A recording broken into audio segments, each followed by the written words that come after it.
اعوذ باللہ من الشیطان الرجیم بسم اللہ الرحمن الرحیم ایاک نعبد و ایاک نستعین۔ اے اللہ ہم تیری عبادت کرتے ہیں، تجھ سے مدد مانگتے ہیں۔ ناظرین و حاضرین، آج میں اپنے ولاگ کا آغاز ایک کہانی سے کرنا چاہوں گا۔ کہانی بڑی عجیب بھی ہے اور دلچسپ بھی۔ آپ حیران ہوں گے کہ اس نے آج اپنے کہانی سے آغاز کیوں کیا ہے، اس ویڈیو کا یا ولاگ کا۔ بات یہ ہے کہ قوموں کی زندگی میں اتار اور چڑھاؤ آتے جاتے رہتے ہیں۔ تو اب ہم لوگ جس فیز سے یا جس زمانے کے کیا کہنا چاہیے کہ جس فیز سے گزر رہے ہیں، فیز ہی کہہ لیتے ہیں چلو، تو اس میں یہ بہت ضروری تھا کہ یہ کہانی میں سناتا۔ اچھا، ہوا یوں کہ کہانی کا آغاز میں یوں کر رہا ہوں کہ ایک آدمی تھا، وہ کہیں سے گزرا، اس نے دیکھا کہ ایک جگہ ایک بندے نے مرغیاں پالی ہوئی ہیں۔ تو مرغیاں جو ہیں وہ پالی ہوئی ہیں، تو وہ مرغیاں جو دانہ چگتی جا رہی ہیں، چوزے، تو ان میں ایک باز بھی ان کے ساتھ دانہ چگ رہا ہے۔ تو اس نے پوچھا کہ اس آدمی سے کہ یار یہ بتاؤ، یہ آپ کے پاس یہ باز آیا کہاں سے؟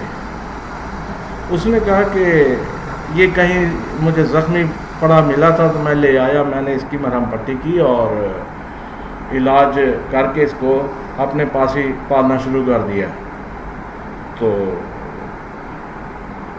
پالنا شروع کر دیا اور یہ اب تب سے اس دن سے اپنے آپ کو مرغی کا بچہ ہی سمجھتا ہے۔ ٹھیک ہے، ہو گیا۔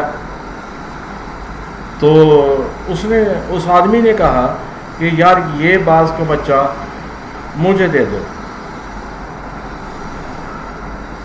تو اس نے کہا ٹھیک ہے، لے جاؤ۔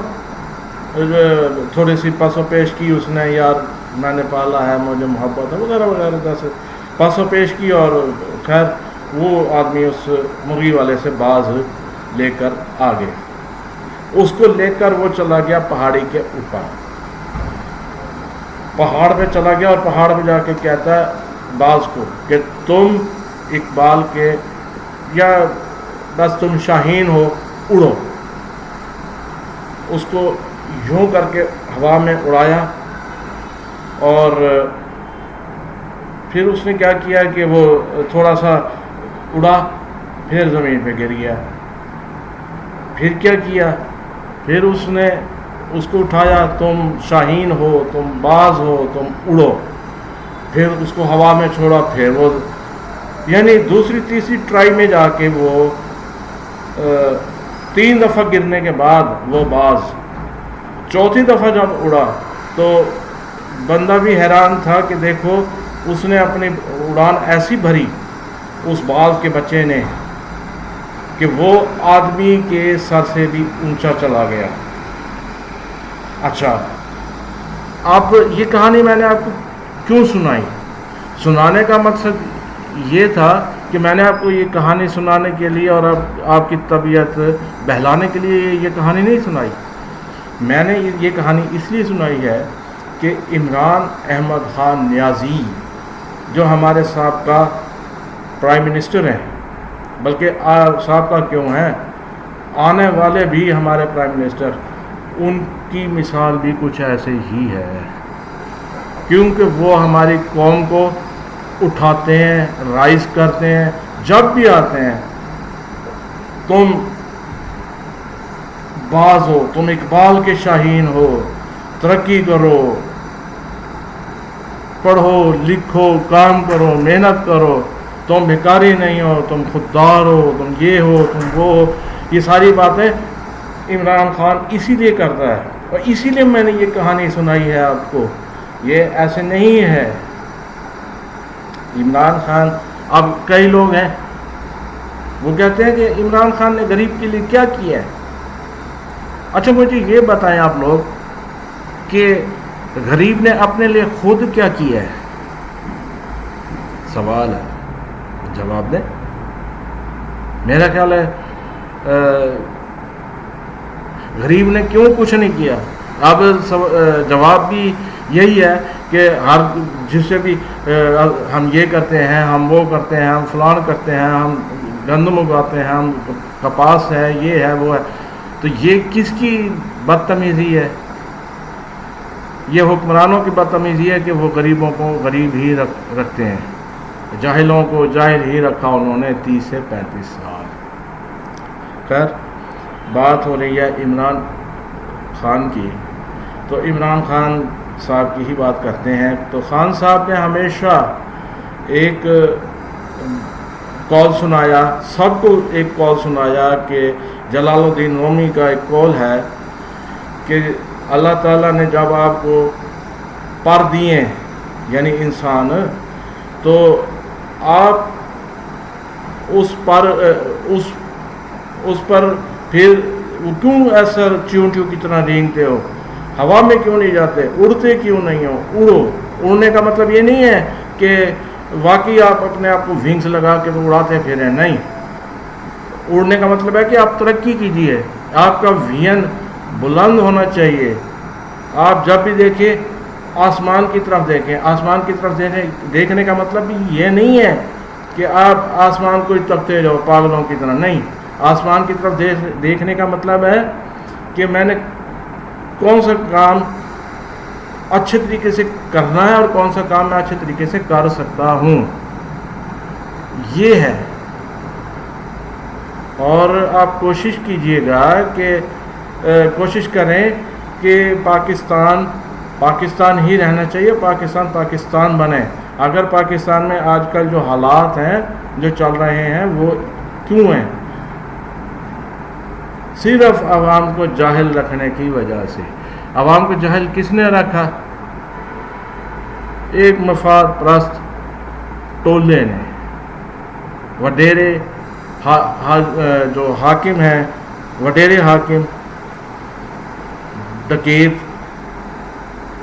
زردار قسم کے لوگ اور اپنے آپ کو شریف کہنے والے لوگ، ان لوگوں نے، اور کچھ ایسے لوگ بھی ہیں جنہوں نے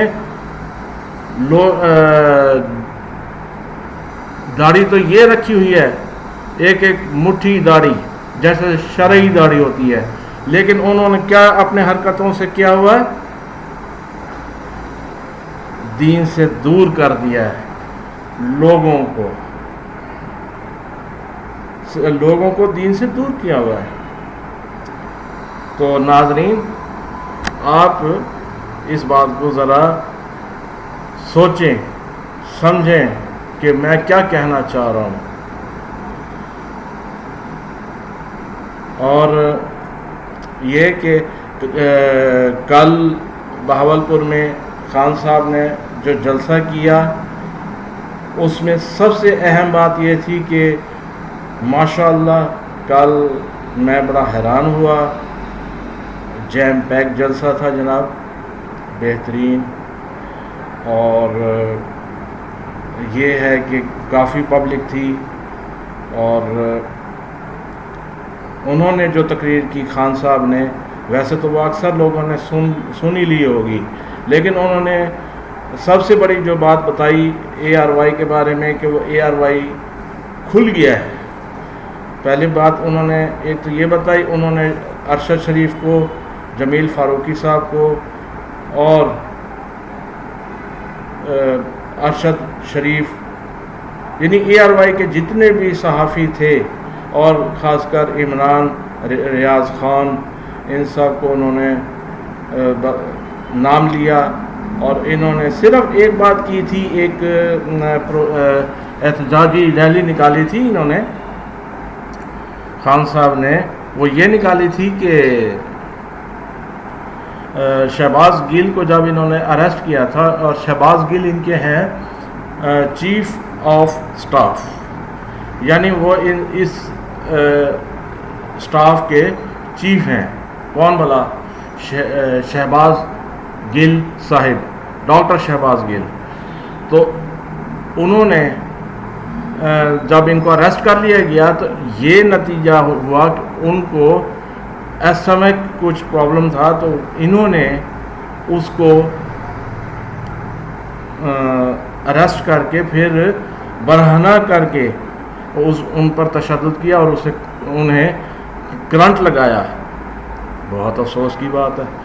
اس پر ان پر جو جوڈیشنل ریمانڈ ہوتا ہے وہ دیا زیبا چودھری صاحبہ نے، اور زیبا چودھری صاحبہ کو صرف اتنا کہا گیا کہ آئی ول سو ان دا کورٹ، میں آپ کے خلاف عدالت میں قانونی چارہ جوئی کروں گا.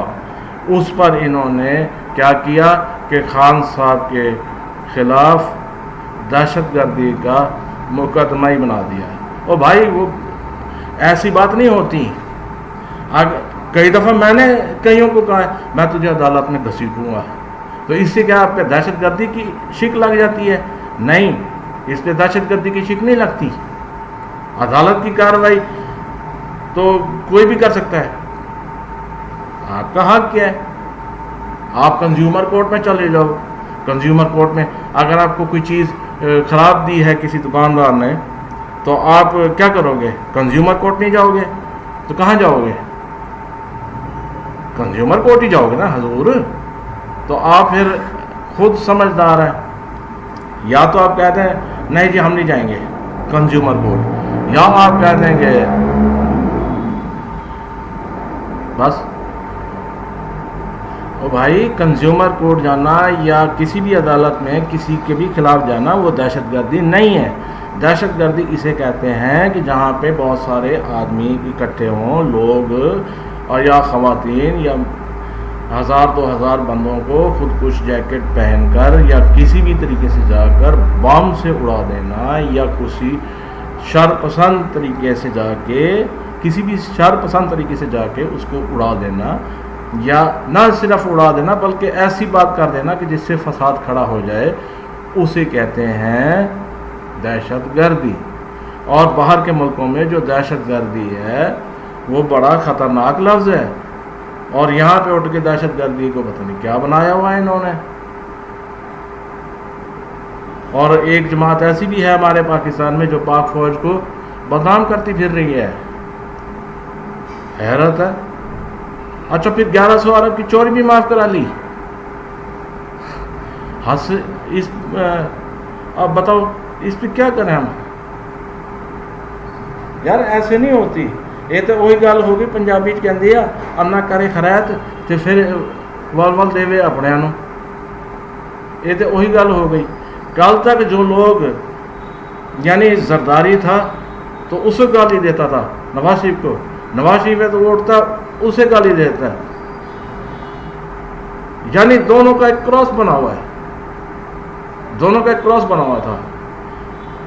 اور بلکہ کچھ لوگ تو یہ بھی کہتے ہیں کہ نواز شریف کے بارے میں کچھ لوگ یہ بھی کہتے ہیں، مجھے نام لینا پڑ گیا کہ بھئی لوگ نواز شریف کے بارے میں کیا کہوں کہ یہ ایسے خاندان ہے نواز شریف والے، شریف خاندان، کہ ساری زندگی تو ایک عورت سے لڑتا رہا، ساری زندگی.